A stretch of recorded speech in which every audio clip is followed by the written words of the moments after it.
कि अपने काबे की हिफाजत हमें खुद करनी है। अब अबाबिलों का लश्कर नहीं आने वाला। खासकर हमारा भिवंडी शहर जिसे मानचेस्टर कहा जाता था आज से 10 साल पहले, कि हमारी रब से दुआ है वतन की शाहीनों, हमारी रब से दुआ है वतन की शाहीनों, तुम्हारा अज़्म ही उनका गुरूर तोड़ेगा। MIM पार्टी से उन्होंने 2,000 रुपया पर वोट जो है वहाँ पे लोगों को बांटा। सियासत है जिनका काम वो अहले सियासत जाने, मेरा पैगाम मोहब्बत है जहाँ तक पहुँचे। अब लगातार मंदी मंदी मंदी मंदी, अब अबाबिलों का लश्कर ही यहाँ आया है। ये अलग बात है, पर्दे में नजर आया है कि ये चुनाव कहीं ना कहीं महाराष्ट्र लावी और गुजरात लावी का हो चुका है कि हयात लेके चलो, कायनात लेके चलो, चलो तो सारे जमाने को साथ लेके चलो।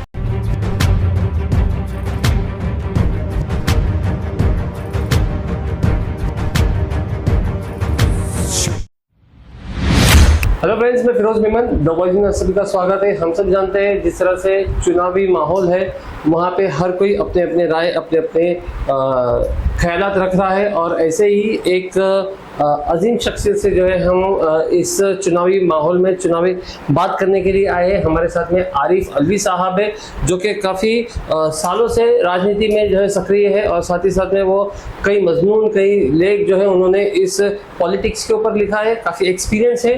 तो आज हम उनके एक्सपीरियंस के मद्देनज़र हम जानने की कोशिश करेंगे कि ये चुनाव किस तरह का है, क्योंकि काफ़ी चुनाव उन्होंने देखा है। तो हमारे साथ में आरिफ अलवी साहब है। आरिफ भाई, आपका बहुत बहुत स्वागत है हमारे चैनल में। तो थोड़ा सा हम आपके नज़रिए से जानना चाहेंगे कि ये चुनाव जो फिलहाल ये जो माहौल बना है, तो ये किस तरह का माहौल है, थोड़ा सा बताइए। मैं इस शेर से अपनी बात शुरू करूँगा जी। कि सियासत है जिनका काम वो अहले सियासत जाने, मेरा पैगाम मोहब्बत है जहाँ तक पहुँचे। मेमन भाई, ये जो चुनाव है 2024 का जी, ये बड़ा अहम चुनाव है जी। और इस वक्त जो हालात हैं, खासकर हम भिवंडी पे बात करेंगे। हाँ, इसमें 6 कॉन्स्टिट्यूंसी आमदार की आती है। बिल्कुल। हमारे सामने जी, 6 कॉन्स्टिट्यूंसी आती है। 6 कॉन्स्टिट्यूंसी आती है। हाँ, भिवंडी ईस्ट है, वेस्ट है, भिवंडी गांव खेड़े है, कल्याण से मुरवाड़ है, शाहपुर है जी। और मेरा ये मानना है कि ये चुनाव कहीं ना कहीं महाराष्ट्र लावी और गुजरात लावी का हो चुका है। अच्छा, हाँ, मतलब महाराष्ट्र लॉबी और गुजरात लॉबी इनके बीच में हो रहा है चुनाव। हाँ, इनके बीच में हो रहा है जी। मतलब आप खाली महाराष्ट्र की बात करें तो? मैं इसलिए महाराष्ट्र की बात कर रहा हूँ कि यहाँ का जो नौजवान है, गांव खेड़े का भी, हर जगह का, उसको भी नाराज़गी इस बात की है जी कि जो महाराष्ट्र का इन्वेस्टमेंट था बहुत सारा, वो गुजरात चला गया। जी, बिल्कुल। और यहाँ बेकारी बढ़ गई। खासकर हमारा भिवंडी शहर जिसे मानचेस्टर कहा जाता था आज के 10 साल पहले जी, और लूम से लोग जुड़े हुए थे 90%, और आज भी जुड़े हुए हैं, बिल्कुल। लेकिन धीरे धीरे जो हालात इस शहर के हुए, जिस तरीके से माशी तौर पे लोग जो है परेशान हैं। हाँ, कोई पॉलिसी नहीं आई 10 साल में लूम लाइन को लेकर, टेक्सटाइल को लेकर के कोई पॉलिसी नहीं आई। इससे पहले 10 साल पहले ही हुआ करता था अक्सर कि जब जो है परेशानी के बात शुरू होते थे तो कहीं ना कहीं रिबेट वगैरह, एक्सपोर्ट वगैरह पे मरकज़ की हुकूमत ध्यान देती थी जी, तो फिर ये हालात बदल जाया करते थे। अच्छा, लेकिन अब वो हालात हो गए हैं कि लोग जो है अपना किचन चला नहीं पा रहे हैं, मजबूर हो गए। पहले क्या है, तेजी मंदी के हालात रहते थे, कभी तेजी आए, कभी मंदी आ गई, तो फिर तेजी आ जाती थी। लेकिन अब अब लगातार मंदी मंदी मंदी मंदी, और लूम यहाँ से जो है 7.5-8 लाख लूम थे, जिसमें से 2-2.5 लाख लूम तो ऑलरेडी निकल गए, भंगार में बिक गए। तो नंबर 1, क्योंकि हमारा बिजनेस और व्यापार वही था, और जब लूम का कारोबार खराब हुआ तो और कारोबार खराब हो गए। तो अच्छी बात ये हुई बहरहाल कि हमारे अगल बगल जो है वेयर हाउसेज वगैरह बड़ी तादाद में आए जी, और छोटी छोटी कंपनियां जो बाहर की आई, उनकी वजह से लोगों को रोजगार थोड़ा मिल गया, रोजी रोटी मिल गई। लेकिन रोजी रोटी का वो ताल्लुक नहीं रहा, जो खुशहाली वो नहीं रही, बस रोजी रोटी किचन चलने लगा। मतलब लोग जो है व्यापार से अब रोजगार पे आ गए, मतलब जो व्यापार था अब वो नौकरी पे आ गए।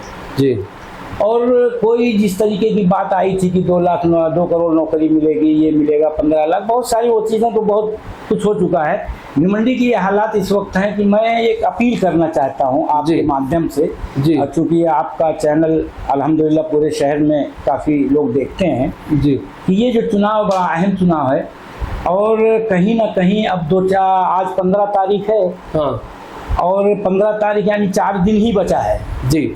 अब इस 4 दिन में अभी तक रैलियां होती रहीं, बहुत सारे मामलात होते रहे, अपने अपने कैंडिडेट का लोग प्रचार करते रहे। तो अब हमारी ये जिम्मेदारी, हमारे नौजवानों की ये जिम्मेदारी है, हमारी माँ और बहनों की जिम्मेदारी है। इसलिए माँ और बहनों का नाम मैं इसलिए लेता हूँ कि आपको याद होगा फिरोज भाई कि शाहीन बाग लगा था, हाँ, पूरे हिंदुस्तान में जी, भिवंडी से लेके दिल्ली से लेके पुणे से लेके औरंगाबाद हर जगह लगा। और वहाँ बड़ी तादाद में हमारी माँ बहनों ने हिस्सा लिया था, हाँ बरोबर, और उसको कामयाबी बना। और क्यों लिया था?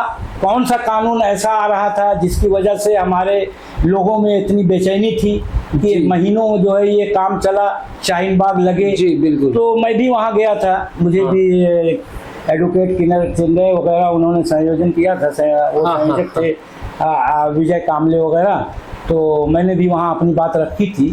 तो मैं जब वहाँ डाइस पे चढ़ रहा था अपनी तकरीर करने के लिए, तो यकीन मानिए उस वक्त मुझको जो है मेराज फैजाबादी का एक शेर याद आ गया था। अच्छा, कि अपने काबे की हिफाजत हमें खुद करनी है, अब अबाबिलों का लश्कर नहीं आने वाला। क्या बात है। तो मैंने जब वो तादाद देखी, हजारों की तादाद में वहाँ माँ और बहनों की, तो मुझको उस शेर का जवाब नजर आ गया वहाँ। हाँ। तो मैंने उस वक्त एक शेर कहा था, हाँ, जो मेरा जाती शेर था। अच्छा। कि अब अबाबिलों का लश्कर, अब अबाबिलों का लश्कर ही यहाँ आया है, ये अलग बात है, पर्दे में नजर आया है। अरे बाप, उस वक्त मैंने ये शेर कहा था।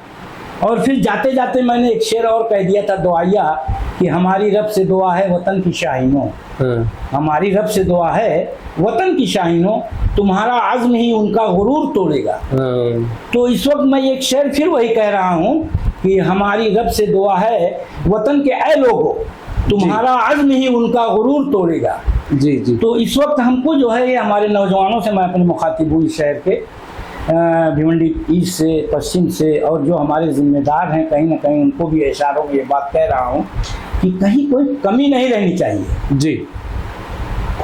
होता क्या है, कभी कभी आज एक हमारा नौजवान पुरजोश है, हमारी माँ और बहनें शाहीन की तरह पुरजोश हैं, और मैं उनसे ये अपील कर रहा हूँ कि जिस तरीके से ईद आती है तो हमारे ये कहा जाता है, ये हकीकत भी है कि 2 रकात नमाज, 4 रकात जो 2 रकात सुन्नत और 2 रकात जो है फजर की नमाज पढ़ करके फिर हम ईद की नमाज के लिए जाते हैं जी। बिल्कुल। तो हमारी ईद की नमाज कबूल होती है, वो ज़रूरी होता है जी।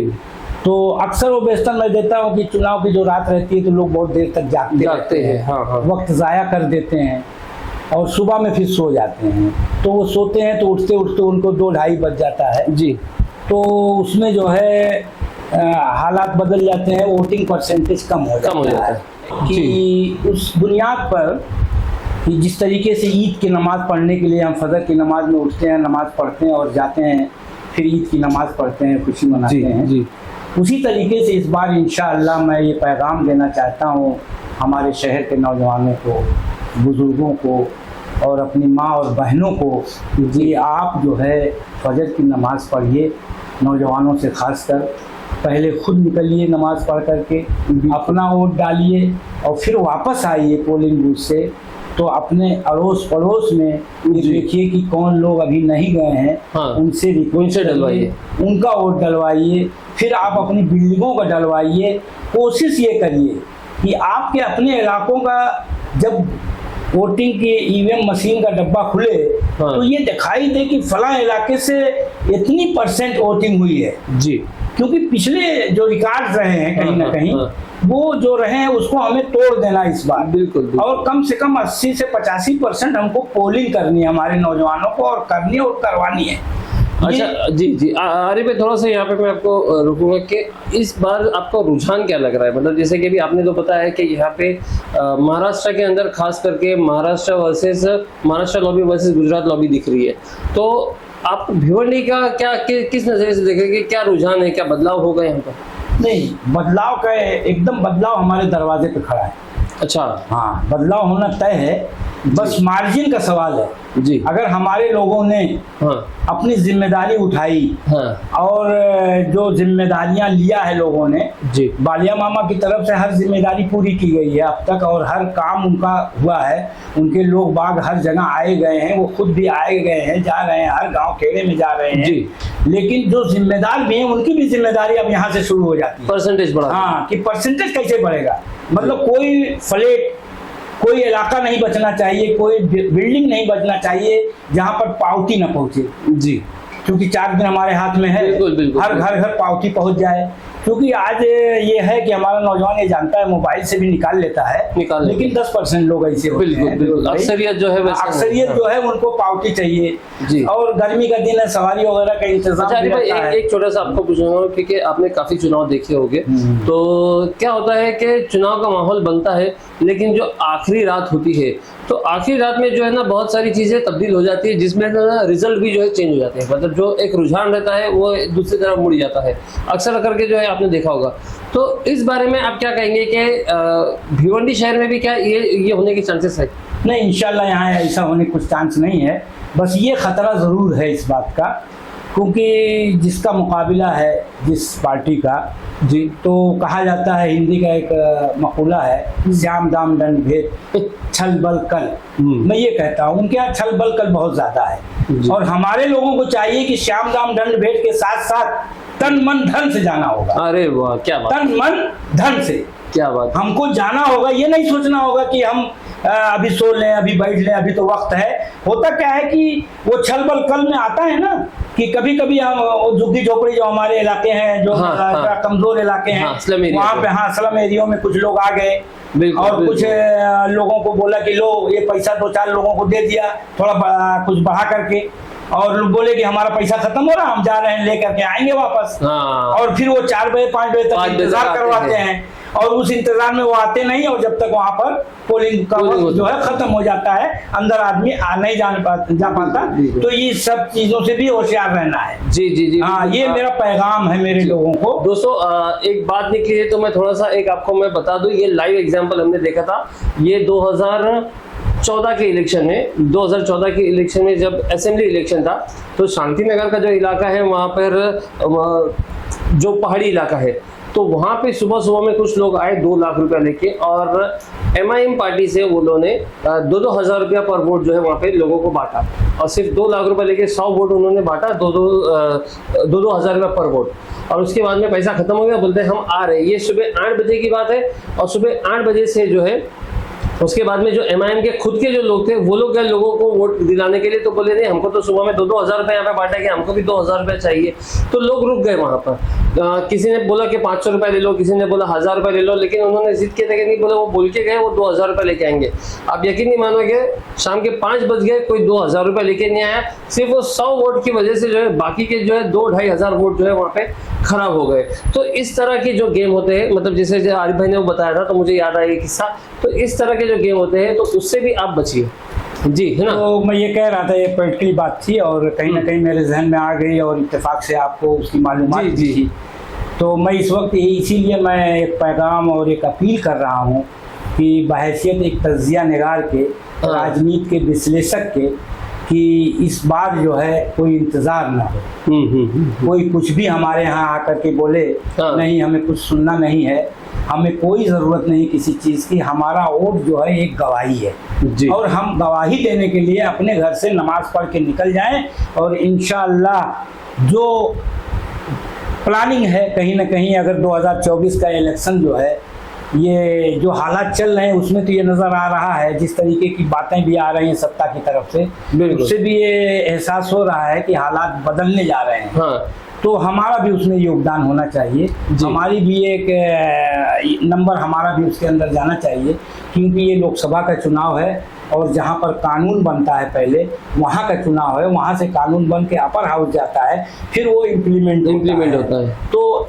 कानून चूंकि जो बन रहा है, जो बना के रखा हुआ है, वो चाहे CA का हो या NRC का हो या बहुत सारे कानून जिससे जिससे नुकसान हो। मैं अक्सर एक मिसाल और देता हूँ कि हालात ऐसे भी बन जाएंगे अगर हमने बेदारी का सबूत नहीं दिया कि भिवंडी शहर को ही ले लीजिए कि अगर हम 100-200 की तादाद में बाइक से जा रहे हैं, हाँ। मिसाल के तरीके से, हाँ, हाँ। और उसमें से 90 लोगों ने बाइक वो हेलमेट नहीं लगा रखा है, हाँ। और उसमें 90 में जो है 5 को रोक लिया गया हाँ। कि, और हमने कहा, वो 5 ने कहा कि भाई वो फला तो नहीं जा रहा है, उसको आप पकड़िए। तो सामने वाला कह रहा है कानून की बात करो, कानून है ना, तुम अपनी बात करो। सही बात। तो ये होने वाला है अगर हमने थोड़ा भी जो है इस किस्म की बात, अगर हमने कहीं से कमजोरी की और कहीं से कोई मामलात हमारे खराब हुए, हमने वोटिंग परसेंटेज पे ध्यान नहीं दिया और एक एक वोट अपनी माँ बहनों का, अपना और अपनी फैमिली का पोल नहीं किया, तो यकीन मानिए फिर तबसरा करेंगे इधर उधर बैठ करके कि हमसे ये गलती हुई, वो गलती हुई। तो हमको जो माजी में गलतियां हुई हैं उनको नहीं दोहराना है। बस मैं इतना ही कह करके कि इस बात पे अपनी बात ख़त्म करता हूँ कि हयात लेके चलो, कायनात लेके चलो, चलो तो सारे ज़माने को साथ लेके चलो। जी जी जी, बहुत बहुत शुक्रिया। आप आए, आपका बहुत बहुत शुक्रिया।